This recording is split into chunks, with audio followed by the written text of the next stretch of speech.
बताइए, जिसे संख्या के रूप में प्रकट किया जा सके उसे क्या कहते हैं?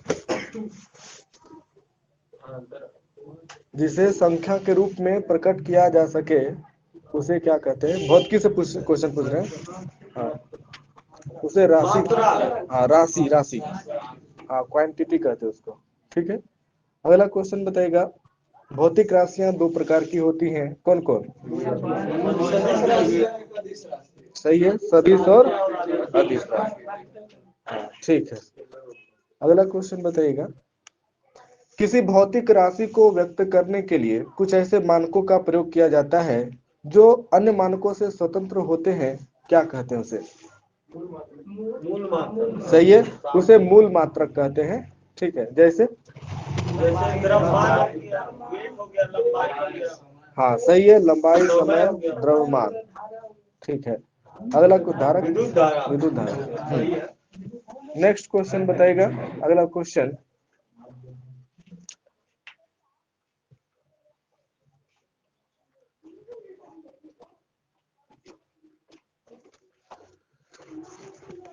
किस पद्धति में लंबाई, द्रव्य, समय के मात्रक क्रमशः फुट, पाउंड और सेकेंड होते हैं? सही है, FPS का पूर्ण रूप क्या है? फुट और पाउंड। हाँ ठीक है, सही है, फुट, पाउंड, सेकेंड। ठीक है, अगला क्वेश्चन बताइएगा,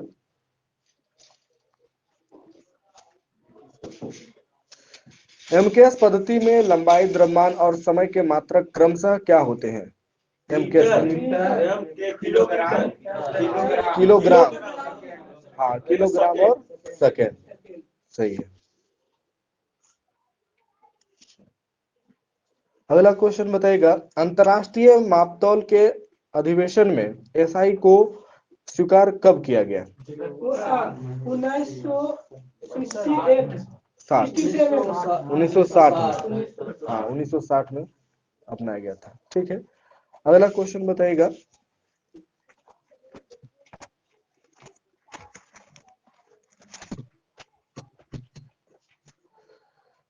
एसआई में लंबाई का मूल मात्रक क्या है? मीटर। ठीक है, 1 मीटर वह दूरी है जिसे प्रकाश निर्वात में कितना सेकंड में तय करता है? 1/6। हाँ हाँ, 1/29, 97, 92, 45, 8 सेकेंड में जो दूरी तय करता है। ठीक है, अगला क्वेश्चन बताइएगा,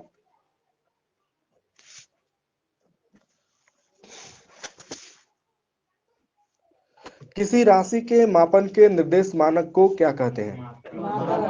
हाँ सही है, मात्रक कहते हैं, यूनिट कहते हैं। ठीक है, अगला बताइएगा, अध्ययन की सुविधा के लिए भौतिकी को कितने भागों में बांटा जाता है?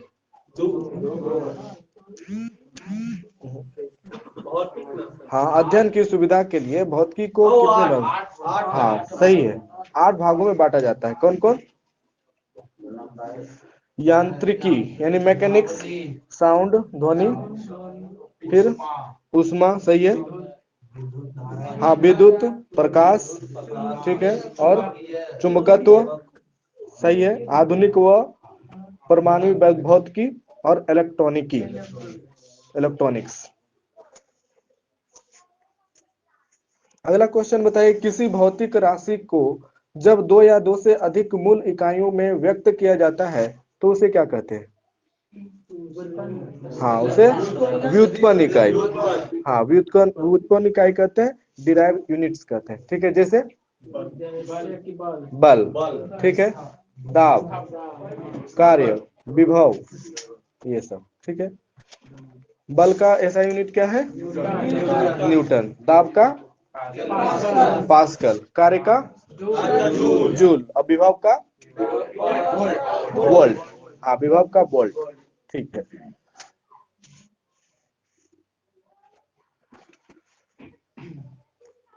अगला क्वेश्चन बताएगा, किस स्थिति में लंबाई, द्रव्यमान तथा समय के मात्रक क्रमशः सेंटीमीटर, ग्राम और सेकेंड होते हैं?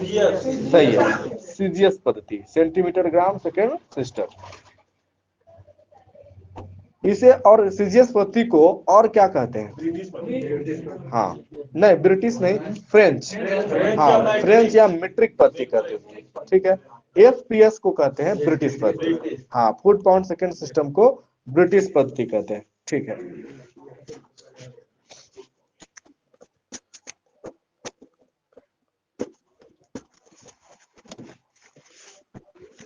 अगला क्वेश्चन बताइएगा, द्रव्यमान का मूल मात्रा किलोग्राम फ्रांस के किस नामक स्थान पर मापतौल के अंतरराष्ट्रीय मापतौल ब्यूरो में सुरक्षित रखे प्लेटिनम इरिडियम मिश्र धातु के बने हुए बेलन के द्रव्यमान को मानक किलोग्राम कहते हैं? वो किस स्थान पर रखा गया है फ्रांस के? वो स्थान का नाम है सेवरिस। हाँ, सेवरिस, ठीक है। और ये मिश्र धातु कौन है? हाँ, प्लेटिनम इरिडियम। प्लेटिनम इरिडियम के मिश्र धातु बने हैं, जिसका जो मानक है वो किलोग्राम। हाँ, द्रव्यमान को मानक किलोग्राम कहते हैं। उसी से जो है ना पूरा विश्व में तय होता है, ठीक है। अगला क्वेश्चन बताइएगा,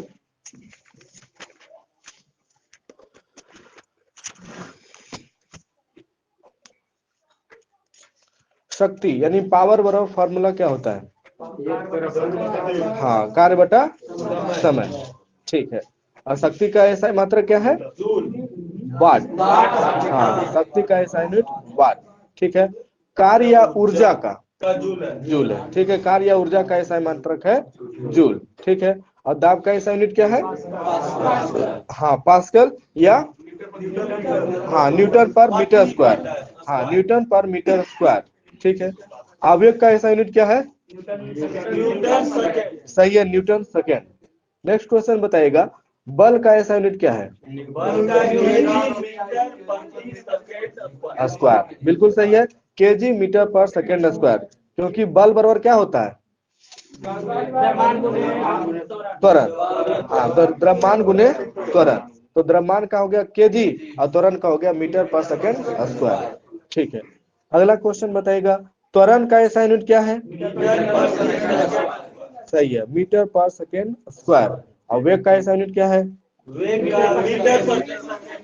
हाँ, मीटर पर सेकेंड। हाँ, मीटर पर सेकेंड, ठीक है। अगला क्वेश्चन बताइएगा, घनत्व का ऐसा यूनिट क्या है? हाँ, केजी प्रति घन मीटर। हाँ, केजी प्रति घन मीटर, ठीक है। अगला बताइएगा, चाल का ऐसा यूनिट क्या है? हाँ, मीटर प्रति सेकेंड, ठीक है। समतल कोण का ऐसा यूनिट क्या है? रेडियन, ठीक है। और ठोस कोण का? ऑस्टेरेडियन, ठीक है। अगला क्वेश्चन बताइए, पदार्थ की मात्रा का ऐसा यूनिट क्या है? मोल, ठीक है। ज्योति तीव्रता का ऐसा यूनिट क्या है? कैंडेला। ताप का ऐसा यूनिट? केल्विन। विद्युत धारा का? एम्पियर। समय का? सेकेंड, ठीक है। द्रव्यमान का? किलोग्राम। और लंबाई का? मीटर, ठीक है। अगला क्वेश्चन है, किसी गोले की सतह पर उसकी त्रिज्या के बराबर भुजा वाले वर्गाकार क्षेत्रफल द्वारा गोले के केंद्र पर बनाए गए घन कोण को क्या कहते हैं? हाँ, एक अस्टेरेडियन। हाँ, एक अस्टेरेडियन कहते हैं, ठीक है। अगला क्वेश्चन बताइएगा, पदार्थ की मात्रा का मूल मात्रक क्या है? मोल, सही है।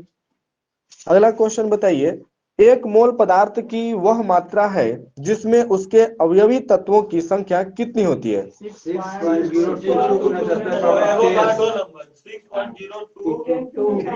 हाँ, 23। सही है, 6.023 इंटू 10⁻23। और इसी संख्या को कहते हैं एवोगाड्रो नियतांक, एवोगाड्रो संख्या भी, ठीक है। अगला क्वेश्चन बताइएगा,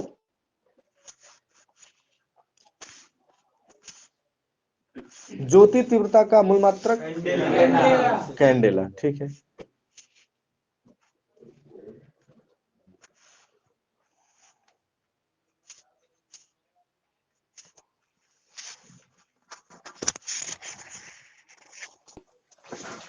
अगला क्वेश्चन बताइए, सूर्य और पृथ्वी के बीच की मध्य दूरी को क्या कहते हैं? हाँ, खगोलीय इकाई कहते हैं, एस्ट्रोनॉमिकल यूनिट कहते हैं, एयू, ठीक है। एक एस्ट्रोनॉमिकल यूनिट बराबर कितना मीटर? 1.495 गुने 10⁻11। हाँ सही है, 1.495 गुने 10⁻11 मीटर।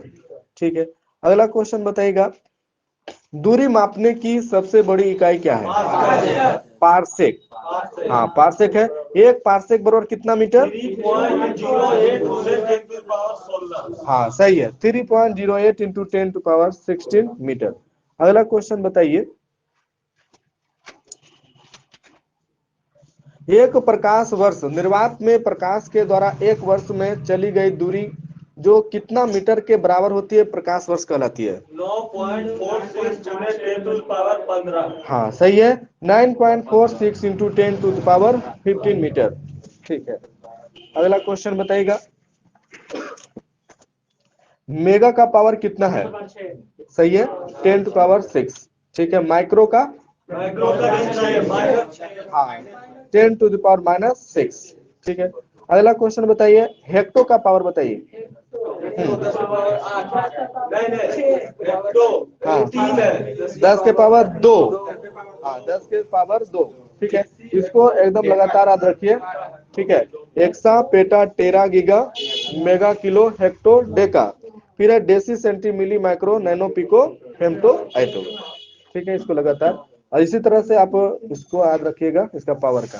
ठीक है, चलिए आगे इसमें पढ़ लीजिएगा पेज नंबर 3-4 भौतिकी में।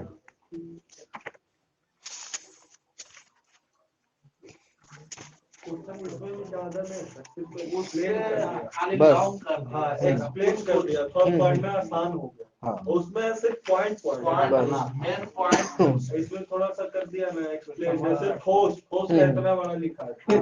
हाँ इसमें 2 लाइन का है, इसमें ओए। 10 लाइन, उसमें खाली एक ठोस द्रव गैस, जिसका ठोस द्रव गैस हो गया। चलिए बताइएगा, रसायन विज्ञान में आधुनिक रसायन विज्ञान का जन्मदाता किसे कहा जाता है? हाँ लेवोजियर या लेवाइसियर।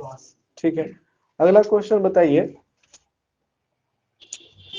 किस रसायन के अंतर्गत रासायनिक अभिक्रिया के नियमों तथा सिद्धांतों का अध्ययन किया जाता है?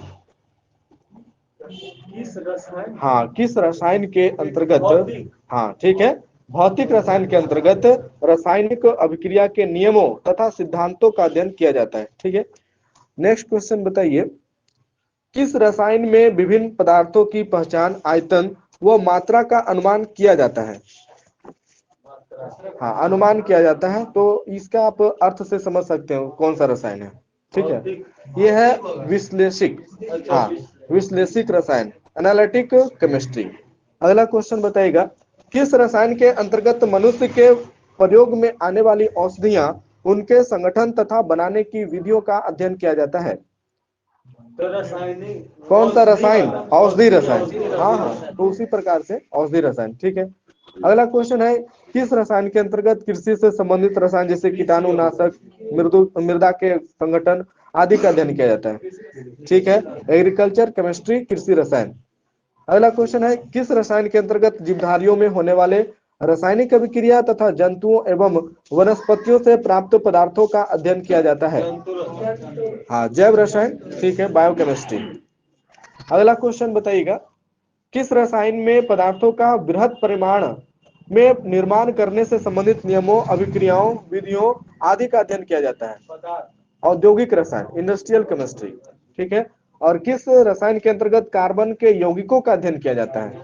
कार्बनिक। हाँ ऑर्गेनिक केमिस्ट्री, कार्बनिक रसायन। ठीक है, ऑर्गेनिक केमिस्ट्री। अगला क्वेश्चन है, किस रसायन के अंतर्गत सभी अकार्बनिक तत्वों एवं उनके यौगिकों का अध्ययन किया जाता है?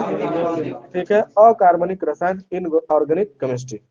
कुछ ज्यादा खास नहीं है, पर कुछ उससे ज्यादा है, तो यही सब ज्यादा है, और क्या ज्यादा रहेगा। अगला क्वेश्चन बताइएगा, द्रव के विभिन्न प्रकार को क्या कहते हैं? हाँ सही है, सब्सटेंस कहते हैं, पदार्थ कहते हैं। ठीक है, अगला क्वेश्चन बताइएगा, पदार्थ की वह अवस्था जिसमें उसके आकार एवं आयतन निश्चित होते हैं? ठोस, जैसे? हाँ ठीक है, लकड़ी, मेज, ईंट, पत्थर, मूर्ति, है ना, ये सब जो है सब ठोस है। अगला क्वेश्चन बताइएगा, ठोसों में कणों के उच्च क्रम में व्यवस्था को क्या कहते हैं? ठोसों में कणों के उच्च क्रम में व्यवस्था को क्या कहते हैं? हाँ, उसे कहते हैं क्रिस्टल जालक। हाँ, क्रिस्टल जालक कहते हैं। ठीक है, अगला क्वेश्चन बताइए,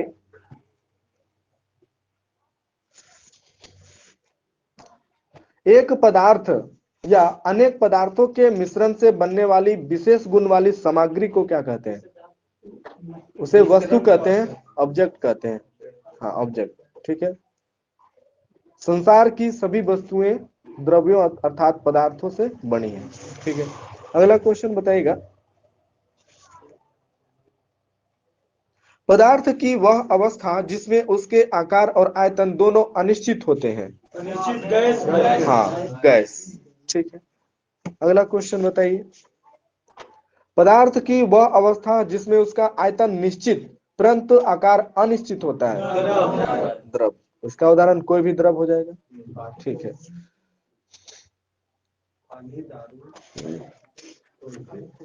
ठीक है,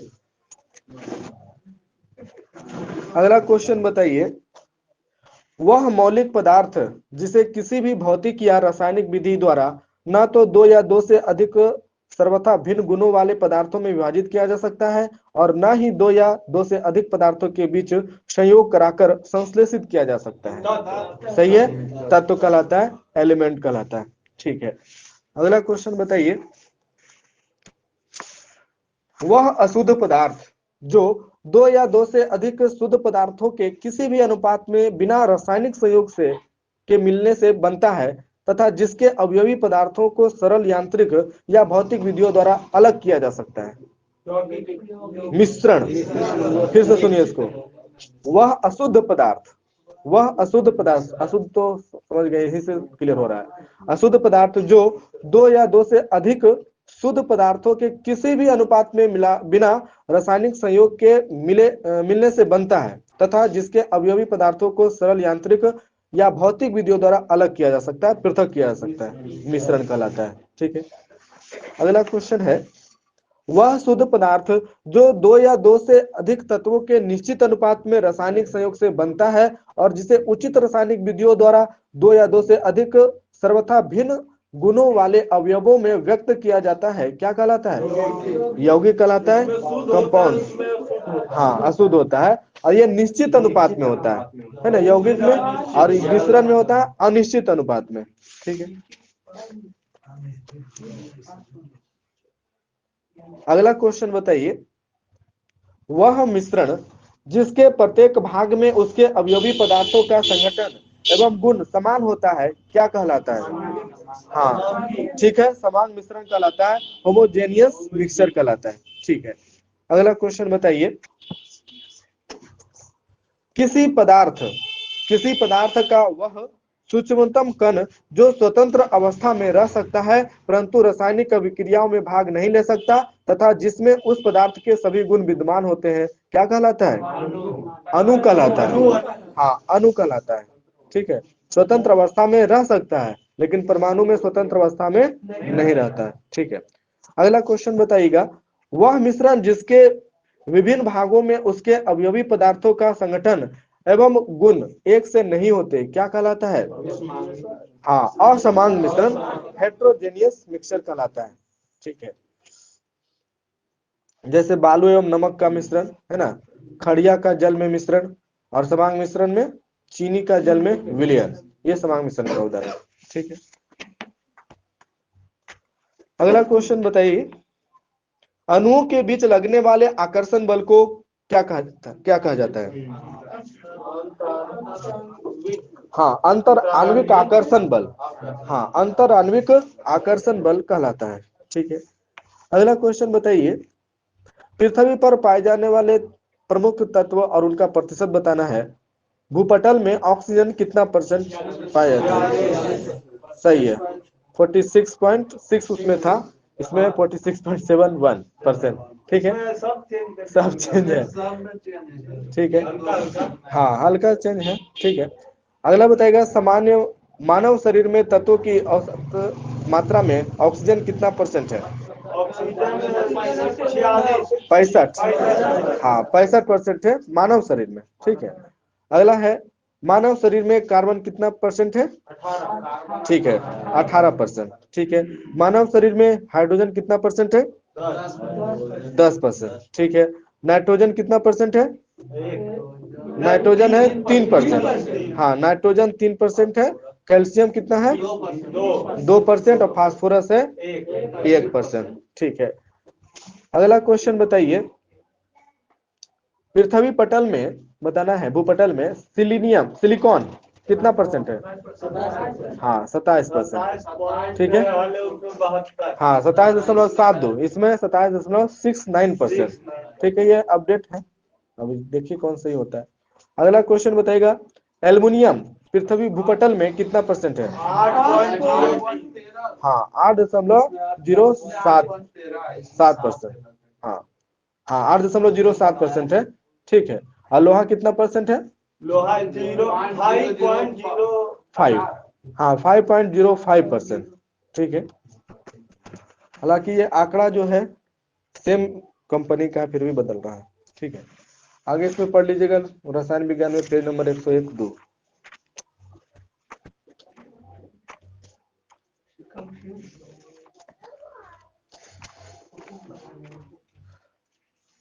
राउंड फिगर में तो मिल रहा है, ऐसा नहीं कि एकदम डाटा लगा है, मिल रहा है प्रश्न। वहाँ पर भी जो पढ़ले रहते हैं एग्जैक्ट नहीं देता है, 2 को हाँ अंतर रहता है, अंतर रहबे करता है, लेकिन धरा जाता है। धरा जाएगा। हाँ पढ़ा रहेगा तो धरा जाएगा।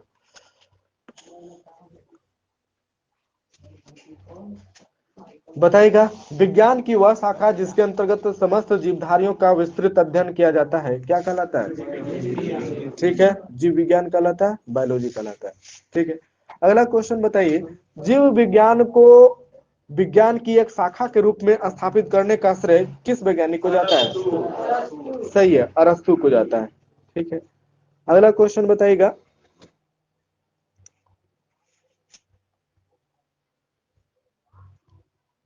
बायोलॉजी शब्द का प्रयोग सबसे पहले किसने किया था? हाँ सही है, 1801 ईस्वी में लैमार्क और ट्रेविरेनस। ठीक है। लैमार्क कहाँ के वैज्ञानिक थे? फ्रांस। और ट्रेविरेनस जर्मनी का। ठीक है।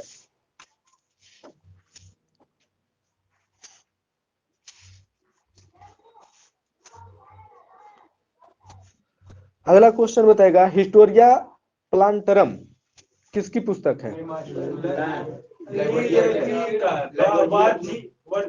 यह थियोफ्रेस्टस का। हाँ थियोफ्रेस्टस का। ठीक है। थियोफ्रेस्टस जो है हाँ एनिमल वाला यही अरस्तु। अगला क्वेश्चन बताइएगा, नेक्स्ट क्वेश्चन,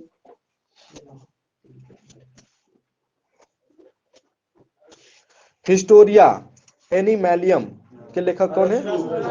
अरस्तु। ठीक है। हिस्टोरिया एनिमैलियम में अरस्तु ने लगभग कितने जंतुओं का वर्णन किया है? 500। हाँ सही है, 500 जंतुओं का वर्णन किया है। ठीक है। उसी प्रकार से हिस्टोरिया प्लांटरम में थियोफ्रेस्टस ने 500 किस्मों के पौधों का वर्णन किया है। ठीक है। अगला क्वेश्चन बताइएगा, वनस्पति विज्ञान का जनक, फादर ऑफ बॉटनी, ठीक है, थियोफ्रेस्टस। और फादर ऑफ जूलॉजी, ठीक है, अरस्तु।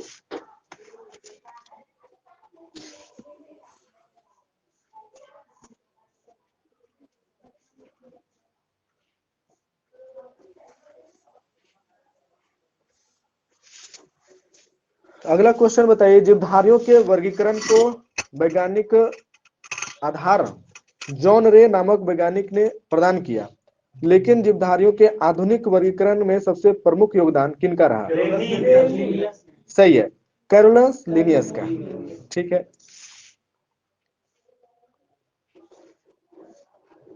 अगला क्वेश्चन है, लिनियस ने अपनी किन पुस्तकों में जीवधारियों के वर्गीकरण पर विस्तृत रूप से प्रकाश डाला है?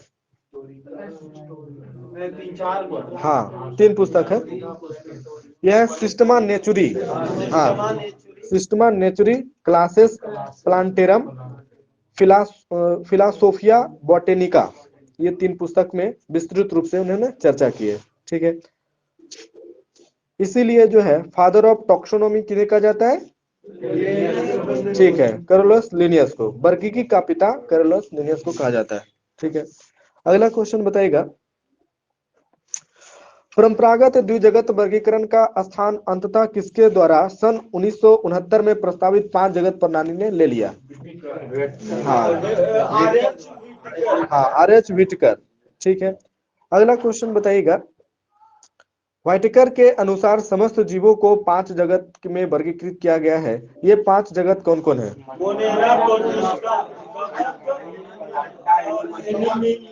हाँ, ठीक है, मोनेरा, प्रोटिस्टा, पादप, कवक और जंतु। हाँ, एनिमेलिया, उसी को अंग्रेजी में है। ठीक है, अगला क्वेश्चन बताएगा, किस जगत में विविध प्रकार के एक कोशिकीय प्रायः जलीय यूकैरियोटिक जीव सम्मिलित किए गए हैं? हाँ, बिल्कुल सही है, प्रोटिस्टा। अगला क्वेश्चन बताएगा, किस जगत में वे यूकैरियोटिक तथा परपोषित जीवधारी सम्मिलित किए गए हैं जिनमें अवशोषण द्वारा पोषण होता है?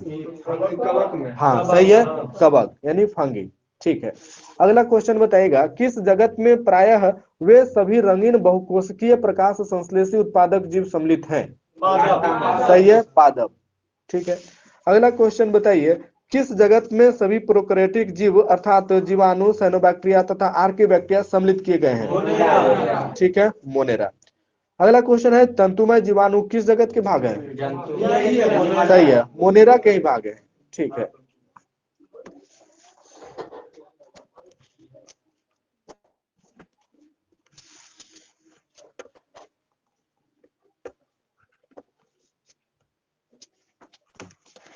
अगला क्वेश्चन है, सन 1753 में कैरोलस लिनियस ने जीवों के नामकरण की द्विनाम पद्धति को प्रचलित किया। इस पद्धति के अनुसार प्रत्येक जीवधारी का नाम लैटिन भाषा के 2 शब्दों से मिलकर बना होता है।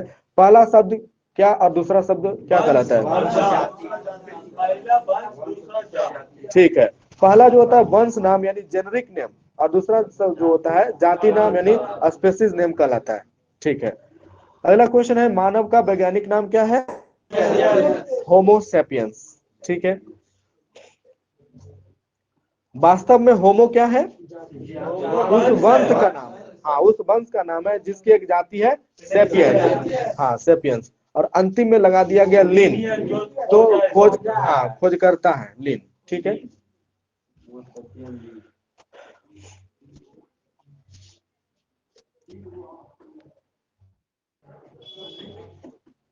अगला क्वेश्चन बताइए, जीवों की आधारभूत संरचनात्मक एवं कार्यात्मक इकाई क्या है? हाँ, कोशिका यानी सेल। ठीक है,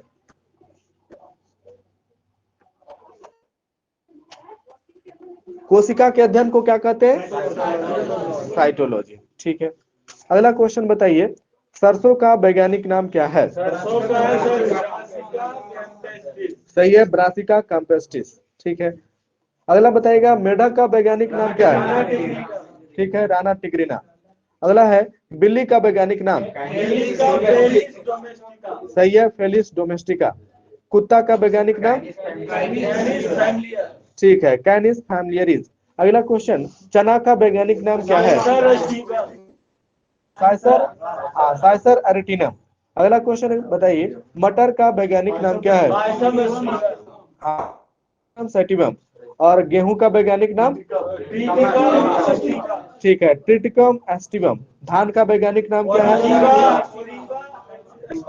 ओराइजा सैटिवा। हाँ, ओराइजा सैटिवा। ठीक है, आम का वैज्ञानिक नाम क्या है? ठीक है, मैंगीफेरा इंडिका।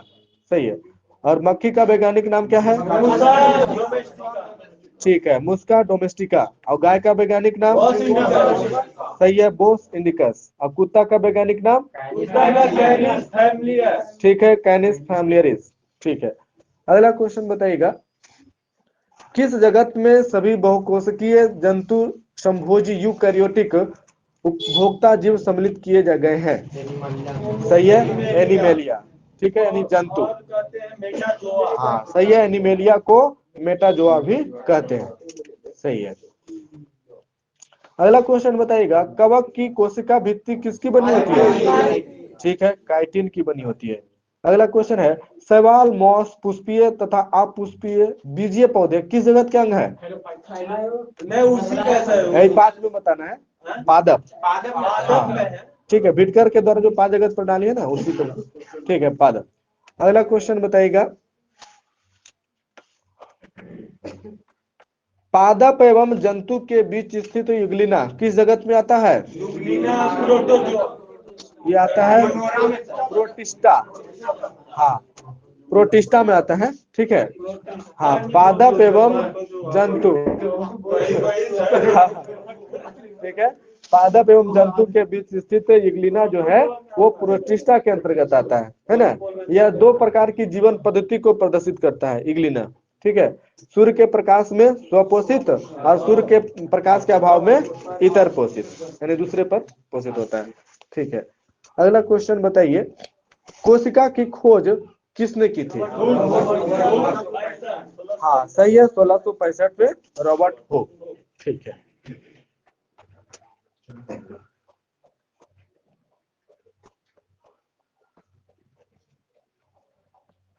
अगला क्वेश्चन बताइएगा, रॉबर्ट हुक का अध्ययन उनकी प्रसिद्ध पुस्तक में प्रकाशित हुआ है। उस पुस्तक का नाम क्या है? उस पुस्तक का नाम है माइक्रोग्राफिया। हाँ, माइक्रोग्राफिया। ठीक है, अगला क्वेश्चन बताइएगा, किस वैज्ञानिक ने 1674 में सर्वप्रथम जीवित कोशिकाओं के अंदर के संगठन का अध्ययन किया? फिर से सुनिए, किस वैज्ञानिक ने 1674 में सर्वप्रथम जीवित कोशिकाओं के अंदर के संगठन का अध्ययन किया? तो यह है लुएनहॉफ। हाँ, लुएनहॉफ। ठीक है, अगला क्वेश्चन बताइएगा,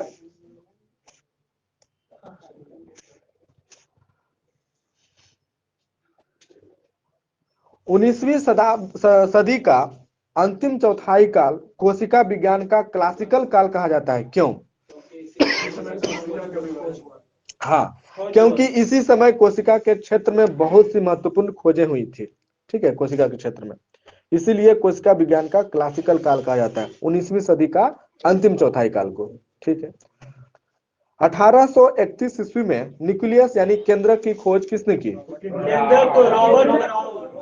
हाँ सही है, रॉबर्ट ब्राउन। ठीक है, अगला क्वेश्चन बताइएगा,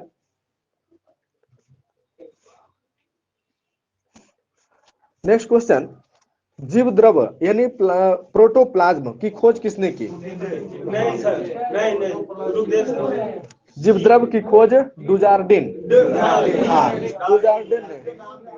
ठीक है, जबकि पुरकिंजे ने 1839 में, है ना, 1839 में कोशिका के अंदर पाए जाने वाले अर्ध तरल दानेदार सजीव पदार्थ को प्रोटोप्लाज्म या जीवद्रव्य नाम दिया, है ना। नाम दिया है कौन? तो पुरकिंजे। ठीक है, और जीवद्रव्य को खोजा था डुजार्डिन। हाँ, डुजार्डिन। हाँ, डुजार्डिन। ठीक है, अगला क्वेश्चन बताइएगा,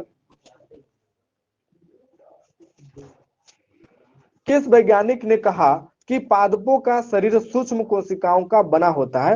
ये कहा था 1838 में। हाँ, स्लाइडेन। ठीक है, स्लाइडेन ने कहा था। और 1839 ईस्वी में प्रसिद्ध जंतु विज्ञान शास्त्री ने बताया कि जंतुओं का शरीर भी सूक्ष्म कोशिकाओं का बना है।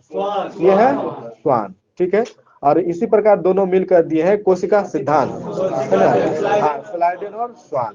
ठीक है, अगला क्वेश्चन बताइए, 1855 ईस्वी में किस वैज्ञानिक ने बताया कि नई कोशिकाओं का निर्माण पहले से मौजूद कोशिकाओं से होता है? विर्चो। हाँ, विर्चो। ठीक है, अगला क्वेश्चन बताइएगा, किस वैज्ञानिक ने 1861 में बताया कि कोशिका प्रोटोप्लाज्म का एक पिंड है जिसमें एक केंद्रक होता है? इस कथन को प्रोटोप्लाज्म मत कहते हैं। ये है नहीं, ये है मैक्स सुल्ज। Max Schultz.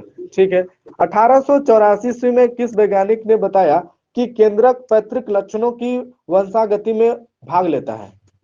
ये है सर वो वाला। ये है अस्ट्रासबर्गर। हाँ, अस्ट्रासबर्गर। ठीक है, अगला क्वेश्चन बताइएगा 1898 ईस्वी में गोल्जी उपकरण या गोल्जी काय की खोज किसने की थी? सही है, कैमिलो गोल्जी, 1898 में।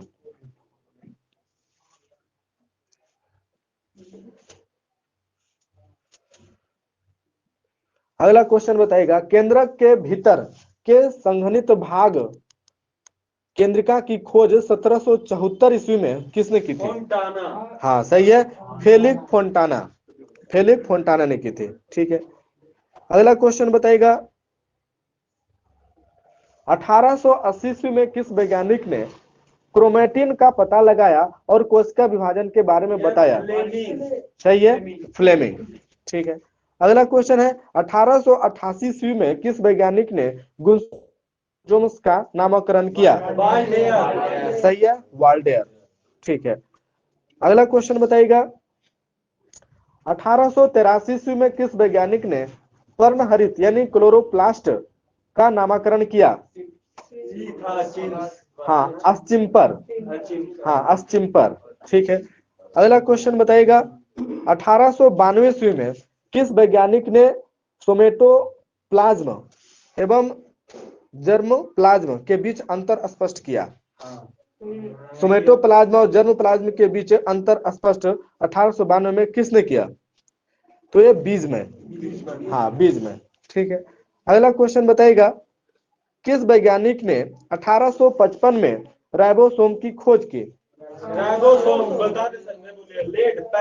सही है, जी पैलेट। ठीक है, अगला क्वेश्चन बताइएगा किस वैज्ञानिक ने 1958 में लाइसोसोम की खोज की? सही है, डी डुबे। अगला क्वेश्चन बताइएगा किस वैज्ञानिक ने 1888 ईस्वी में तारा ककाय यानी सेंट्रोसोम का नामकरण किया? सही है, टी बोबेरी। अगला क्वेश्चन बताइएगा किस वैज्ञानिक ने 1890 में माइटोकॉन्ड्रिया की खोज की और इसे बायोप्लास्ट का नाम दिया? सही है, रिचर्ड अल्टमान। ठीक है, बायोप्लास्ट नाम दिया था, है ना। अगला क्वेश्चन बताइएगा किस वैज्ञानिक ने 1897-98 में माइटोकॉन्ड्रिया का नामकरण? सही है, बेंडा।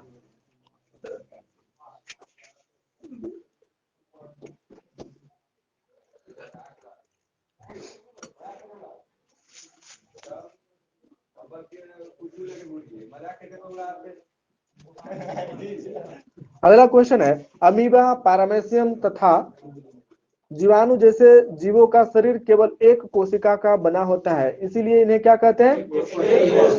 सही है, एक कोशिकीय जीव, यूनिसेलुलर ऑर्गेनिज्म। ठीक है, दूसरी ओर वे जीव जिनमें अनेक कोशिकाएं होती है उन्हें क्या कहते हैं?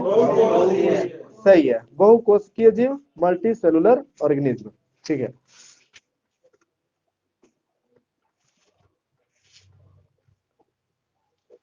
अगला क्वेश्चन बताएगा सूक्ष्मतम कोशिका का आकार कितना माइक्रोन होता है? 0.1। हाँ, 0.1 माइक्रोन होता है जो माइक्रोप्लाज्म जीवाणु में पाई जाती है। ठीक है, अगला क्वेश्चन बताइए अंडे के केंद्र में पाए जाने वाला पीला पदार्थ उसे क्या कहते हैं? उसे कहते हैं योल्क। हाँ, योल्क कहते हैं। हाँ, पीतक। हाँ, पीतक कहते हैं। ठीक है, अगला क्वेश्चन बताइएगा यह उबले अंडे में स्पष्ट रूप से दिखाई पड़ता है। शुतुरमुर्ग के अंडे का माप कितना मिलीमीटर होता है? 170। हाँ, 170 मिलीमीटर होता है, जो सर्वाधिक बड़ी कोशिका का प्रतिनिधित्व करती है, जिसे बिना किसी युक्ति के सहायता से देखा जा सकता है। अगला क्वेश्चन बताइएगा कोशिका सिद्धांत का प्रतिपादन किसने किया? स्लाइडन और स्वान। ठीक है, अगला क्वेश्चन बताइएगा कोशिका की उत्पत्ति जिस क्रिया से होती है उसमें मुख्य क्रिएटर कौन होता है? सही है, मुख्य क्रिएटर जो होता है वो केंद्रक होता है। मुख्य क्रिएटर यानी कार्यकर्ता या सृष्टिकर्ता। ठीक है, अगला क्वेश्चन बताइएगा प्रत्येक जीव की उत्पत्ति किससे होती है? हाँ, एक कोशिका से। हाँ, एक कोशिका पुरानी कोशिका भी कह सकते हैं, एक कोशिका से होती है। ठीक है,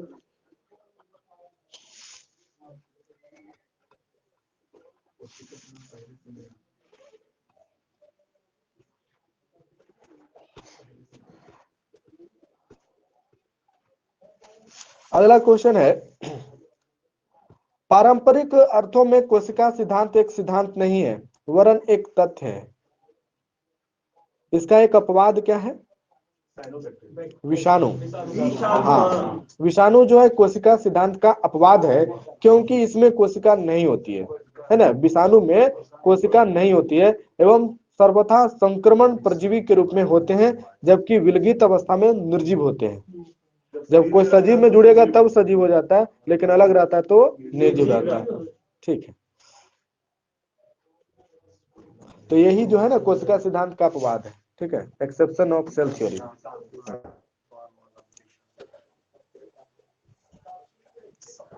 अगला क्वेश्चन है, रचना के आधार पर कोशिकाएं दो प्रकार की होती है, कौन कौन? हाँ सही है, प्रोकैरियोटिक और यूकैरियोटिक। ठीक है,